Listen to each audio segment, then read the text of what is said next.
અયોધ્યા રામ મંદિર પ્રાણ પ્રતિષ્ઠા મહોત્સવ અંતર્ગત દેશભરમાં વિવિધ ધાર્મિક કાર્યક્રમો થઈ રહ્યા છે। ત્યારે વડોદરા શહેરના ડેપ્યુટી મેયર ચિરાગ બારોટના વિસ્તારમાં પ્રભાત ફેરી નીકળી હતી। અયોધ્યા રામ મંદિર પ્રાણ પ્રતિષ્ઠા મહોત્સવની ઉજવણી દેશમાં અને દુનિયાભરમાં થઈ રહી છે। ત્યારે વડોદરા શહેરમાં પણ વિવિધ ધાર્મિક કાર્યક્રમો થઈ રહ્યા છે।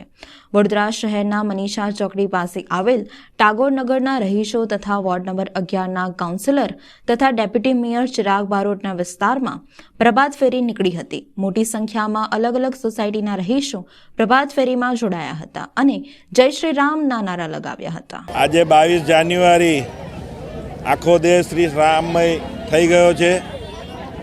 આજે ભગવાન રામ અયોધ્યામાં પોતાના નિજ મંદિરમાં પધારશે એ ઉત્સવના અનુસંધાનમાં જૂના પાદરા રોડ ટાગોરનગર સોસાયટીમાં આજે પ્રભાત ફેરીનું આયોજન કરવામાં આવ્યું હતું અને સૌ સોસાયટીના સભ્યો અને બાળકો વૃદ્ધો બધા જ એમાં જોડાયા હતા અને આજે જે પ્રાણ પ્રતિષ્ઠા મહોત્સવ છે એમાં સૌએ ઉત્સાહભેર ભાગ લીધો હતો।